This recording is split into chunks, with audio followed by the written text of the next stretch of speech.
መጽሐፈ ሩት ምዕራፍ 1 ከቁጥር 1 ጀምሮ እስከ 6 ድረስ ያለውን የመጽሐፍ ቅዱስ ክፍል በጋራ እናነባለን።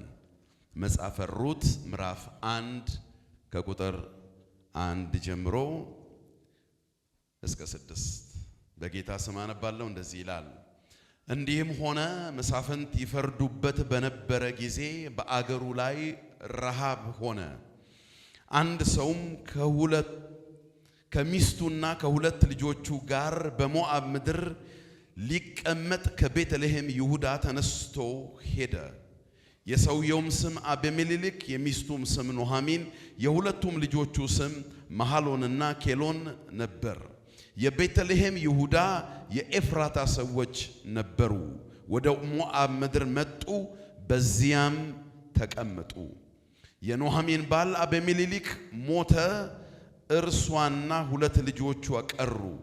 እነርሱም ከሞዓባውያን ሴቶች ሚስቶችን አገቡ። የአንዲቱም ስም ኦርፋ፣ የሁለተኛይቱም ስም ሩት ነበረ። በዚያም 10 ዓመት ያህል ተቀመጡ። መሐሎንና ኬሎን ሁለቱም ሞቱ።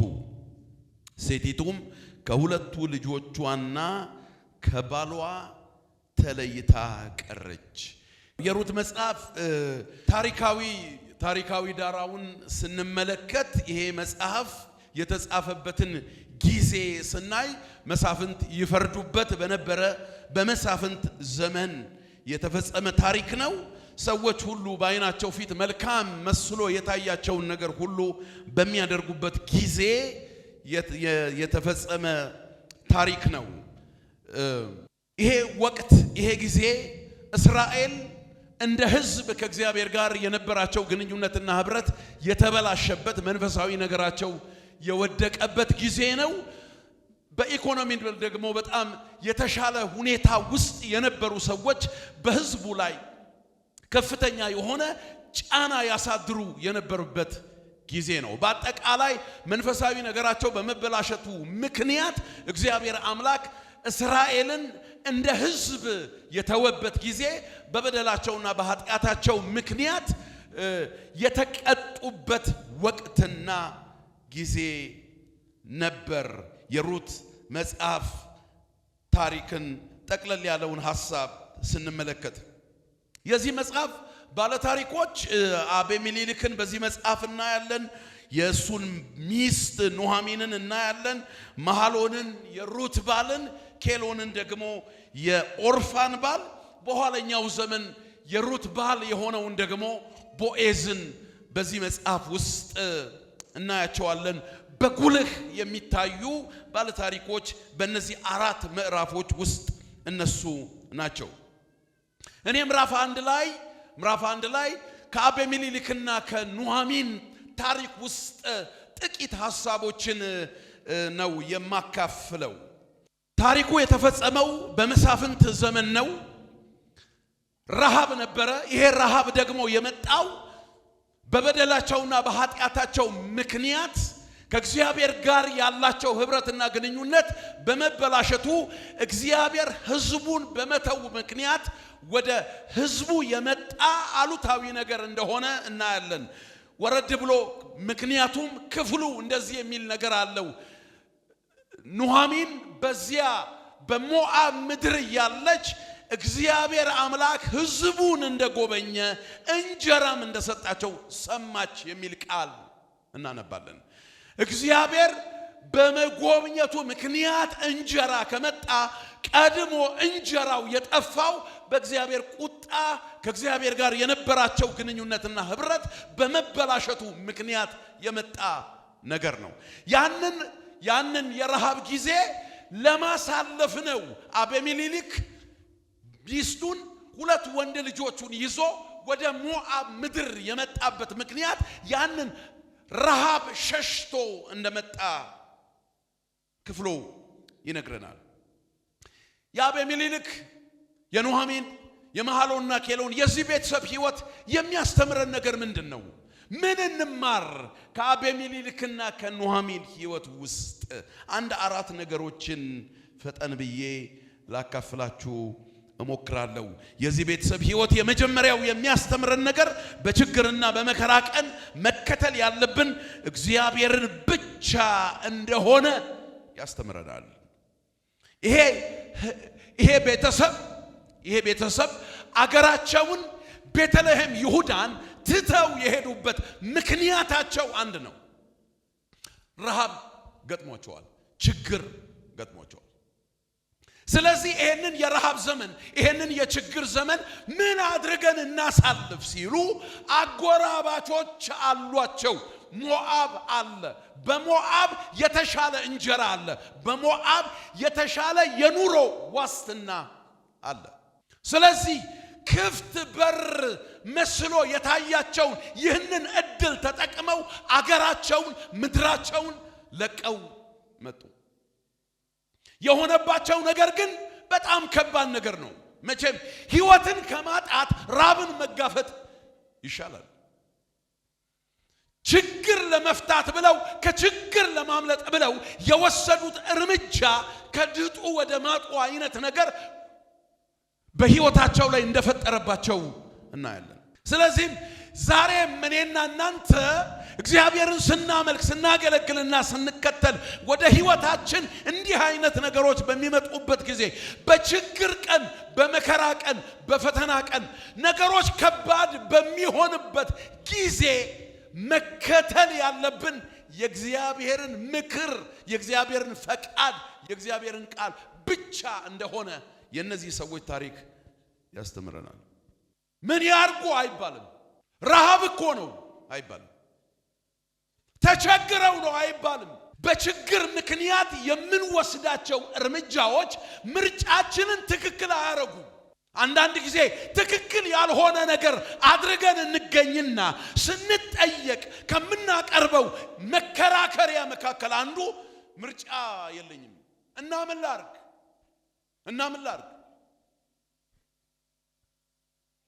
አስገዳጅ ሁኔታ ገጥሞኝ ነው። በችግርም በመከራም ቀን ቢሆን እኔና እናንተ የምንከተለው አምላካችንን እግዚአብሔርን ብቻ ነው። ነገር ስለጠበበ ነገር ስለከበደ አስቸጋሪ ስለሆነ የምንመርጣቸው ምርጫዎችን እግዚአብሔር አምላክ አያጸድቀው።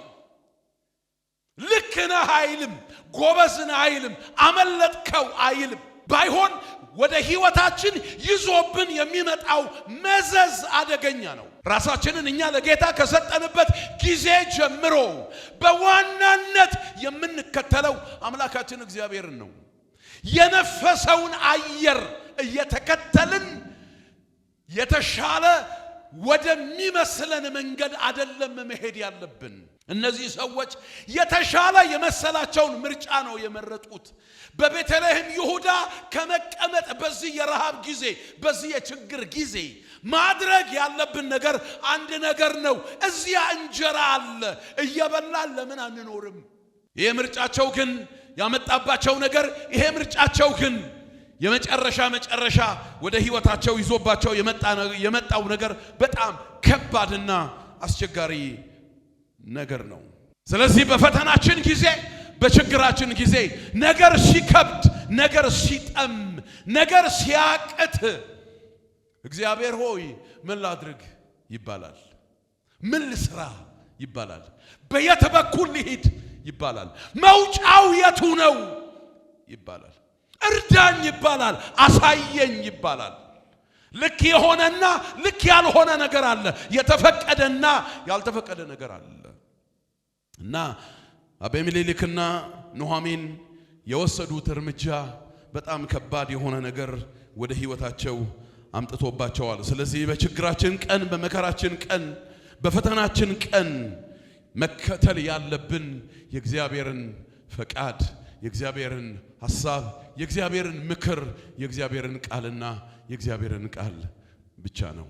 ያ ሲሆን መትረፍ ይሆናል። ያ ሲሆን ማምለጥ ይሆናል። ያ ሲሆን መሰወር ይሆናል። ያ ሲሆን መደበቅ ይሆናል።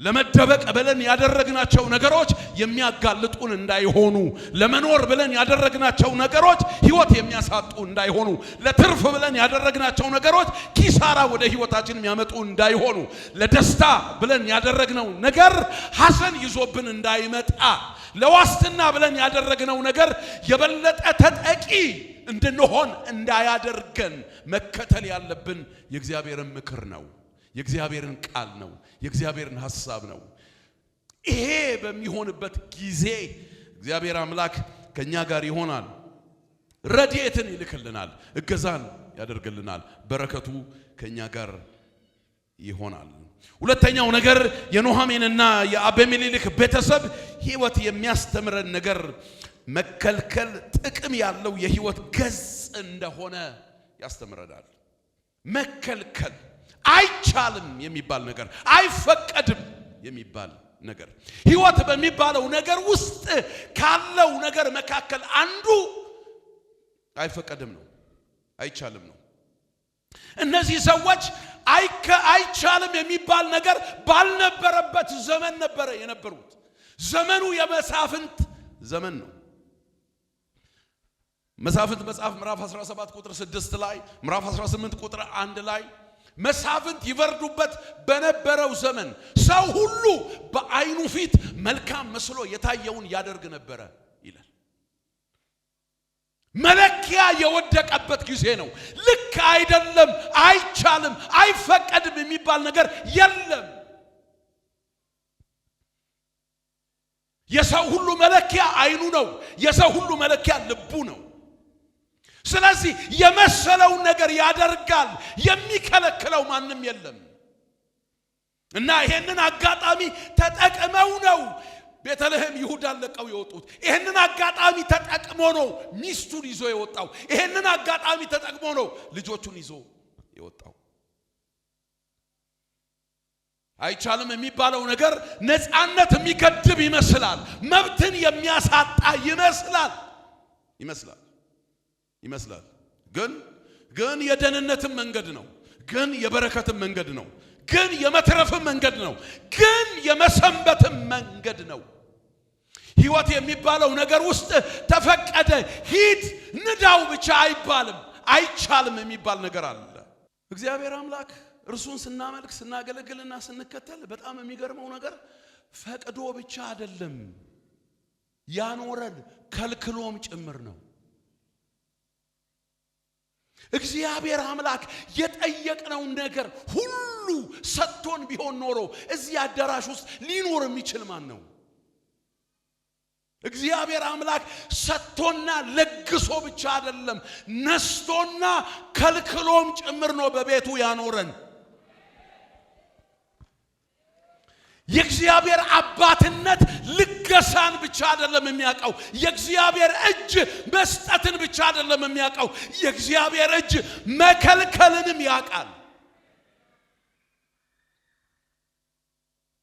ህይወት በሚባለው ነገር ውስጥ ካሉ ነገሮች መካከል በፍጹም መርሳት የሌለብን ነገር የሚከለከል ነገር አለ አይቻልም የሚባል ነገር አለ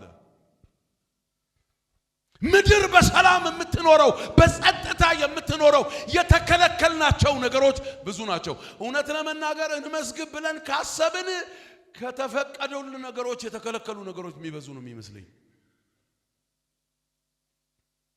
ከዚህ ተነስተን አሁን ወደ ቤታችን ስንሄድ በሰላም እቤት የምንደርሰው ብዙ የተከለከሉ ነገሮች ስላሉ ነው በየአራት ማዕዘኑ መንግስት የትራፊክ መብራት ያቆመው የሚፈቀድበትና የሚከለከልበት ሰዓት አለ ደቂቃውን አይታችሁ ታውቃላችሁ አረንጓዴ ሲበራ የሚበራው ለ30 ሰከንድ ነው ቀይ ሲበራ የሚበራው ለ90 ሰከንድ አካባቢ ነው ቼክ አርጉ ሲፈቀድ የምትፈቀደው በጣም አጭር ናት የተከለከለ ተብለን የምንቆመው ደግሞ ረጅም ነው በጣም ረጅም ነው ህይወት የሚባለው ነገር ውስጥ እንደሱ አይነት ነገር ብዙ ነው ሁሉ ነገር የተፈቀደ አይደለም። ሁሉን ነገር አደርገዋለሁ። እጄን ስዘረጋ የምነካውን ነገር ሁሉ እነካዋለሁ። ማንሳት የምፈልገውን ነገር ሁሉ አነሳዋለሁ ብለን የምናስብ ከሆነ ከምናነሳው ከምናተርፈው ነገር በላይ የምናጣው የምናበላሸው ነገር ይበዛል። የኑሃሚንና የአቤሜሌክ ሕይወት ከሚያስተምረን ነገር መካከል አንዱ መከልከል ጥሩ እንደሆነ ያስተምረናል። አይቻልም ጥሩ እንደሆነ ያስተምረናል። አምላካችን እግዚአብሔር እርሱን ስናመልክ ስናገለግልና ስንከተል በፍጹም ሁሉን ቻይነቱ ሁሉን ነገር እጃችን ላይ እንዲገባ አላደረገም። በረከት ማግኘት ብቻ አይደለም፣ አንዳንድ ጊዜ ማጣትም በረከት ነው። ማጣትም በረከት ነው። እግዚአብሔር ልካችንን ያውቃል። እውነት ለመናገር እኛ ራሳችንን ልካችንን ማናቀው፣ እሱ ግን ሰሪያችን ስለሆነ ልካችንን ያውቃል። በልካችን እየሰጠ ያኖረናል፣ በልካችን እየረዳ ያኖረናል፣ በልካችን እያበሰለ ያኖረናል፣ በልካችን እየከለከለ ያኖረናል። ይረዳናል፣ ይደግፈናል፣ ያግዘናል። ሕይወት የሚባለው ነገር ጋር ልግስና ብቻ ሳይሆን መከልከል የሚባል ነገር ጥቅም እንዳለው የአቤሜሌክና የኑሃሚን ሕይወት ያስተምረናል። ሁሉ ነገር በተፈቀደበት ጊዜ፣ ሁሉ ነገር በተፈቀደበት ቀን የተፈቀደው ነገር ጎዳቸው፣ አጠፋቸው እንጂ አላኖራቸው። እና ሕይወት የሚባለው ነገር ውስጥ የተከለከለ የሚባል ነገር አለ። የተከለከለ የሚባል ነገር ሁሉ ከአጋንንት አይደለም። ወጋው አትበሉ። በጣም ብዙ ማይወጋ ነገር አለ እኮ። እኛ ምን ወጋው ማይወጋ ነገር በጣም ብዙ አለ። በምን አወክ እንደማይወጋ ካላችሁኝ፣ አላ ባለፈው ሳምንት ወጋ ነው፣ አሁንም አለ። የዛሬ ወር ወጋ ነው አለ። እና የዛሬ ዓመት ወጋ ነው አለ። ሰው ሰብስበን አስወጋን አለ። ሄዷል ልቀቅ፣ ሄዷል በሉ፣ ሄዷል። ሁላችን ጮኸ ነው ሄዷል አልን። ቀድሞ ቤት ይጠብቀናል። ጥቅም አለው።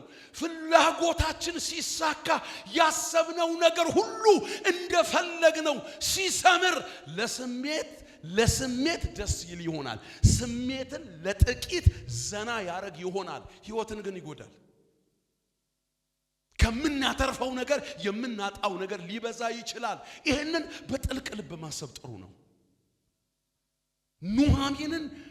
ኑሃሚንንና አቤሜሌክን ከድጡ ወደ ማጡ የከተታቸው ነገር ሁሉ ነገር በተፈቀደበት ከልካይ ባልነበረበት ዘመን ተፈጠሩ። ደስ ሲል አይቻልም የሚባል ነገር የለም። ደጅ አይቻልም የሚባል ነገር የለም። ቤት አይቻልም የሚባል ነገር የለም። መንግስት ጋር አይቻልም የሚባል ነገር የለም። በአይን ፊት መልካም የመሰለው ነገር ሁሉ ታደርጋለህ። አደገኛ ነው፣ መርዝ ነው፣ ገዳይ ነው፣ አጥፊ ነው። እና የአቤሜሌክና የቤተሰቡ ሕይወት አንዱ ከሚያስተምረን ነገር መካከል መከልከል የሚባለው ነገር ጥቅም ያለው የሕይወት ገጽ እንደሆነ ሕይወታቸው ያስተምረናል። ሶስተኛው ነገር ሁሉን ያጣንና ባዶ እንደሆንን በሚሰማን ሰዓት እንኳን እግዚአብሔር አምላክ ለሕይወታችን ቅሬታ እንዳለው የነዚህ ሰዎች ሕይወት ያስተምረናል። አቤሜሌክና ቤተሰቡ ከቤተልሔም ይሁዳ ተነስተው ወደ ሞዓብ ምድር ሄዱ። ክፍሉ አሁን ባነበብነው እንደሚነግረን ጥቂት እንደኖሩ አቤሜሌክ ሞተ ይላል። ሴቲቱ ከሁለት ልጆቿ ጋር ቀረች።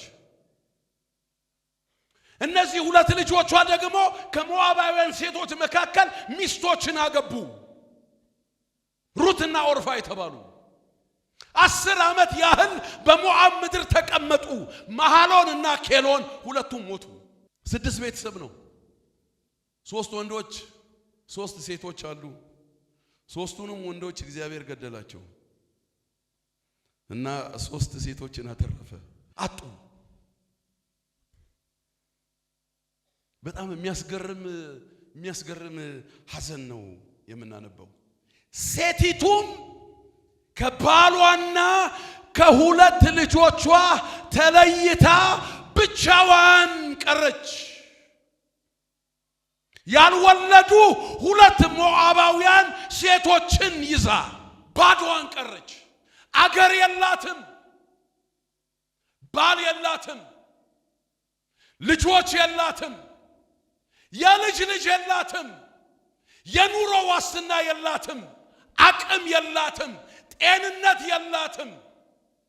ግን እንደዚህ የሚል ቃል እናነባለን። እርሷም በሞዓብ ምድር ሳለች እግዚአብሔር ሕዝቡን እንደጎበኘ እንጀራም እንደሰጣቸው ሰማች ይላል።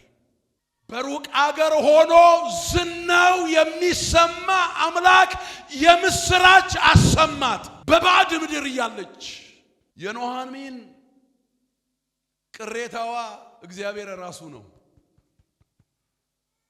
እግዚአብሔር ቀረላት። ባል ሲሞት እግዚአብሔር ቀረላት። ሁለት ወንድ ልጆች ሲሞቱ እግዚአብሔር ቀረላት። በባዕድ ምድር ድንገት ትተዋት ሲሄዱ እግዚአብሔር ቀረላት።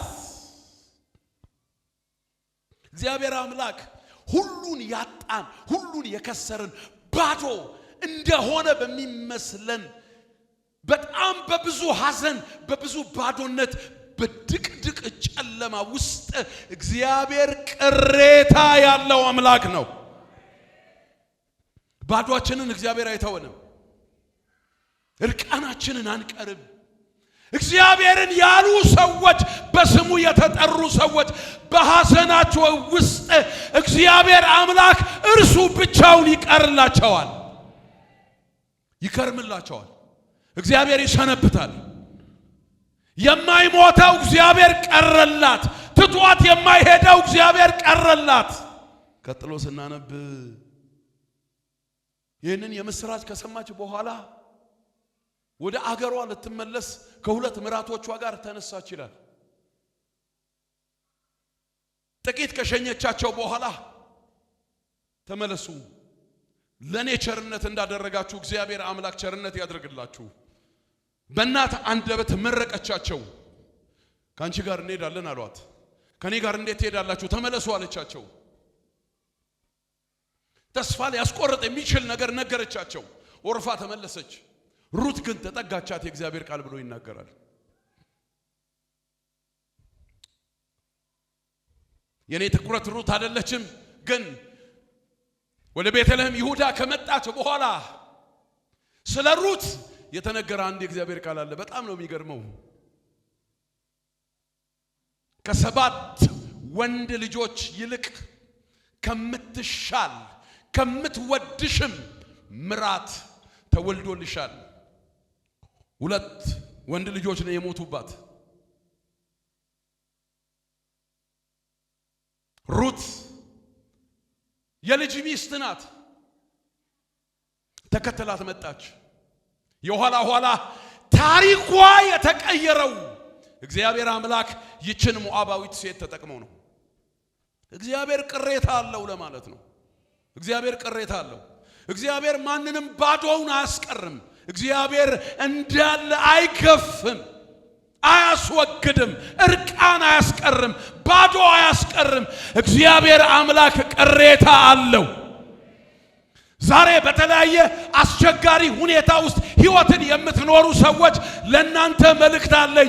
እግዚአብሔር ባላችሁበት ሁኔታ ለናንተ ቅሬታ አለው። እግዚአብሔር አይተወንም። እግዚአብሔር አይጥለንም። ሕይወት የሚቀጥልበትን መንገድ እግዚአብሔር ያዘጋጃል።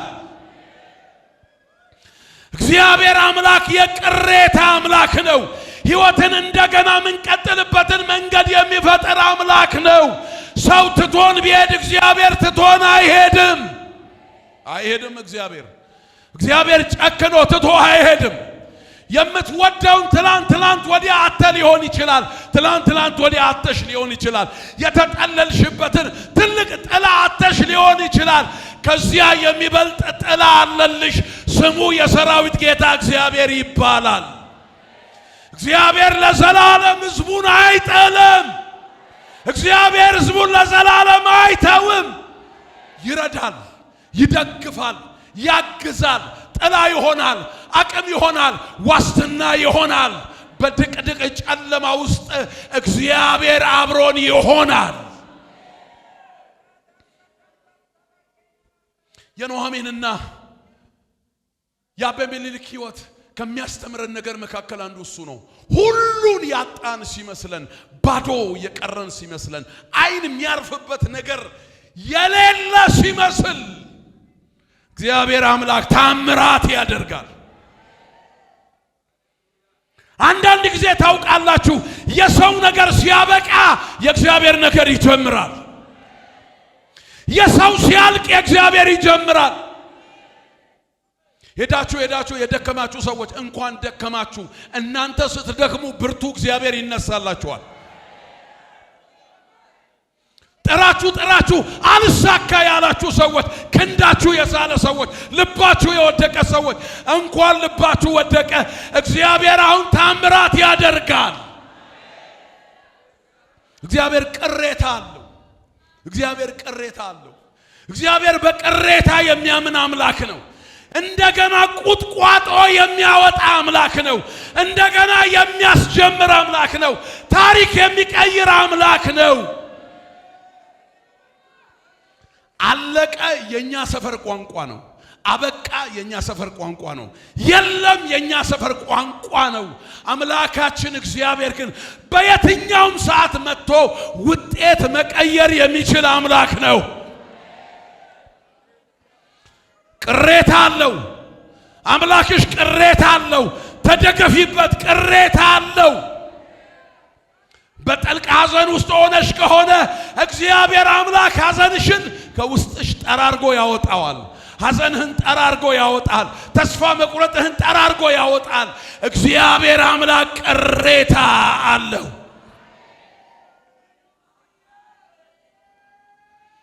ስሙ ለዘላለም ይክበር። አራተኛውና የመጨረሻው ሐሳቤ የኑኃሚንና የአቤሜሌክ ሕይወት የሚያስተምረን የምናልፍበት የሕይወት መንገድ ከባድና አስቸጋሪ ቢሆንም ሁልጊዜ የአምላካችንን ሕያውነትና ደግነቱን መናገር መርሳት እንደሌለብን ያስተምረናል። የምናልፍበት የሕይወት መንገድ ከባድ ቢሆንም፣ ጨለማ ቢበዛው፣ ውጣ ውረድ ቢኖረው፣ አዙሪት የበዛበት ቢሆንም የእግዚአብሔርን ሕያውነት ደግነቱን መናገር መርሳት የለብንም። ሩት የዚህ ስብከት ውጤት ናት። እነዚህ ሰዎች አገራቸውን ለቀዋል እንጂ፣ መንደር ቀይረዋል እንጂ፣ ሰፈር ቀይረዋል እንጂ፣ ባል ሞቷል እንጂ፣ ልጆች ሞተዋል እንጂ ስለ እግዚአብሔር ደግነት፣ ስለ እግዚአብሔር ሕያውነት፣ ስለ እግዚአብሔር መልካምነት አሁንም አንደበታቸው ጋር አለ።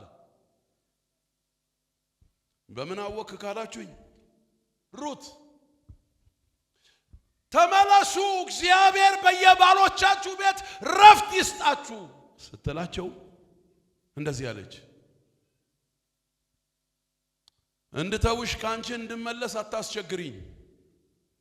ወደምትሄጂበት እሄዳለሁ፣ በምትኖሪበት እኖራለሁ።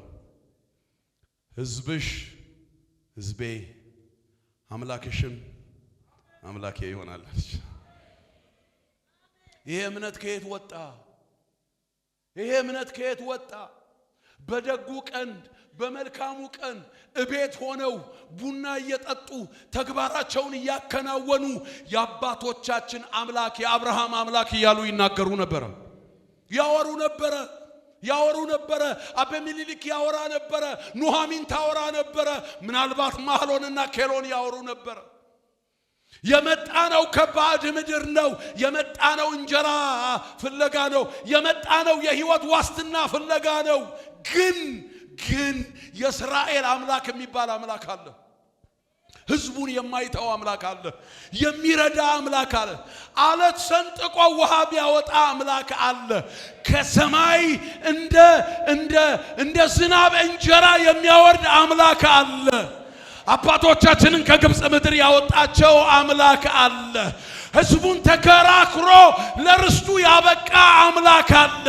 ይሄ እኛ የምናመልከው አምላካችን በየትኛውም ሁኔታ ውስጥ ብንሆን የማይተወን እውነተኛ አምላክ ነው። ያወሩ ነበረ፣ ይመሰክሩ ነበረ፣ ይናገሩ ነበረ። ቀን መጣ ምርጫ የምታደርግበት፣ ቀን መጣ ውሳኔ የምትወስንበት። በዚያ ቀን በዚያ ሰዓት ሩት አጋጣሚውን ተጠቅማ እድሉን ተጠቅማ እንደዚህ አለች፣ ህዝብሽ ህዝቤ አምላክሽም። የምር ነበረ። ቦዔዝ ራሱ በኋላ ሩትን ሲያናግራት ሲናገር ከተናገረው ቃል መካከል አንዱ እንደዚህ አላት፣ ከክንፉ በታች መጠለያ እንድታገኚ በመጣሽበት በእስራኤል አምላክ በእግዚአብሔር ዘንድ ደሞዝሽ ፍጹም ይሁን አላት። ከክንፉ በታች መጠለያ እንድታገኚ መሸሸጊያ ፈልገሻል፣ እሱ ደሞዝ ይክፈልሽ አላት። ባረካት። በደጉ ቀን ይሄ ህዝብ ስለ አምላኩ ደግነት፣ ስለ አምላኩ ቸርነት፣ ስለ አምላኩ መልካምነት፣ ስለ አምላኩ ያወራ ነበር። ወንድሞቼ እናቶቼ በፍጹም መጠንቀቅ ያለብን ነገር የምናልፍበት የህይወት መንገድ አምላካችንን እግዚአብሔርን እንዳይሸፍንብን እንጠንቀቅ። እንዳይሸፍንብን። እኛ ጋር ህመም ቢኖርም አምላካችን እግዚአብሔር ፈዋሽ ነው። እኛ ጋር ረሃብ ቢኖርም አምላካችን እግዚአብሔር ረሃብ የሚያጠግብ አምላክ ነው። እኛ ጋር ድህነት ቢኖርም አምላካችን እግዚአብሔር የሚያበለጽግ አምላክ ነው። ዛሬ እኔ ያለሁበት ሁኔታ ምንም ይሁን ምን እኔ ካለሁበት ሁኔታ የተለየ አምላክ አለኝ። ይሄ እውነት መረሳት የለበትም። እንዳይደብቅብን፣ እንዳይሸፍንብን። ሐዘኑ እግዚአብሔርን እንዳይደብቅ፣ ድህነቱ እግዚአብሔርን እንዳይደብቅ፣ ረሃቡ እግዚአብሔርን እንዳይደብቅ፣ ብቸኝነቱ እግዚአብሔርን እንዳይደብቅ፣ እግዚአብሔር እንዳይደበቅ እንጠንቀቅ። እግዚአብሔር እንዳይደበቅ ከምናደርግበት ነገር መካከል አንዱ ስለ አምላካችን ስለ እግዚአብሔር ደግነት እናውራ፣ እንመስክር፣ እንናገር፣ እንዘምር። እግዚአብሔር ደግ ነው። ስሙ ይክበር። ሊሊ የዘመረችው መዝሙር አለ። እግዚአብሔር መልካም ነው ብዬ ዘምር ያለው፣ እግዚአብሔር ደግ ነው ብዬ ዘምር ያለው። መልሼ አላጥፈውም ቃሌን፣ አላበላሸውም መዝሙሬን። በትክክል ይሄንን መዝሙር የዘመረችው በጨለማ ውስጥ ነው፣ ጥያቄ የለውም። መዝሙሯን እንድትከልስ የሚያስገድድ ነገር በመጣባት ሰዓት ነው። እግዚአብሔር ግን አይኗን አበራ። እግዚአብሔር ግን ረዳት። እግዚአብሔር ግን ደገፋት። እግዚአብሔር ግን አገዛት አለች። መልሼ አላጥፈውም ቃሌን፣ መዝሙሬን አላበላሽም፣ እምነቴን አላበላሽም፣ እምነቴን አላበላሽም፣ መደገፌን አላበላሽም። እግዚአብሔር ለዘላለም ደግ ነው። እግዚአብሔር ለዘላለም ቸር ነው። እግዚአብሔር ለዘላለም ለጋስ ነው። ዘምሩ እህቶቼ፣ ዘምሩ፣ ዘምሩ። የእግዚአብሔር ቃል መዝሙር መልካም ነው ይላል። ዘምሩ፣ ዘምሩ፣ ለአምላካችሁ ዘምሩ፣ ለንጉሳችሁ ዘምሩ። የሚዘመርለት አምላክ በሰማይ አለ። የሚዘመርለት፣ የሚመሰከርለት፣ የሚወራለት አምላክ በሰማይ አለ። አቤሜሌክና ኑኃሚን ይሄ ቤተሰብ ጨለማቸው ጥልቅ ቢሆንም ፈተናው ከባድ ቢሆንም የሚገዳደራቸው ነገር ትልቅ ቢሆንም ግን አረሱ። የአባቶቻቸውን አምላክ እግዚአብሔርን አረሱ። መከራው አላስረሳቸውም። ስደቱ አላስረሳቸውም። ችግሩ አላስረሳቸውም። ሞት አላስረሳቸውም። እግዚአብሔር ደግ ነው ብለው አውርተዋል። ነፍስ አተረፉ። ከሞዓብ ምድር ያችን ጀግና ሴት ያችን በመሲሁ የዘር ክንድ ውስጥ የገባችን ሴት አተረፉ። ያችን የአሕዛብ ሴት ወደ እግዚአብሔር ጉባኤ እንዳይገቡ ተብለው የታቀቡ እግዚአብሔር አምላክ እርግማንን፣ እግዚአብሔር ታሪክን፣ እግዚአብሔር ሕግን፣ ድንጋጌን ሽሮ ወደ ጉባኤ አይደለም እግዚአብሔር ወደ ዘር ክንድ አስገባት። ወደ አዳራሽ አይደለም እግዚአብሔር ወደ ደም አስገባት። እግዚአብሔር ደግ ነው። እግዚአብሔር መልካም ነው። እግዚአብሔር መልካም ነው። የሚወራለት አምላክ አለን። የሚመሰከርለት አምላክ አለን። የሚነገርለት አምላክ አለን። እናወራለን ስለ እግዚአብሔር። አፋችንም ሞልተን እናወራለን ስለ እግዚአብሔር። ደግመን እናወራለን ስለ እግዚአብሔር። ሳንሸማቀቅ እናወራለን ስለ እግዚአብሔር። አንገት ሳንደፋ እናወራለን ስለ እግዚአብሔር።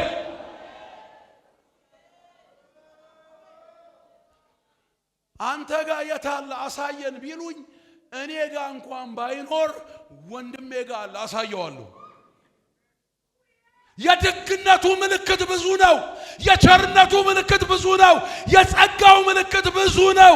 የትዕግስቱ ምልክት ብዙ ነው። እግዚአብሔር ይወራለታል።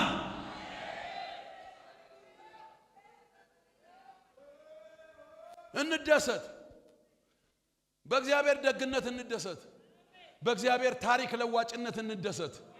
አንዳንድ ጊዜ ሰይጣን አንገታችንን የሚያስደፋን ራሳችንን እንድናይ ያረገን ነው።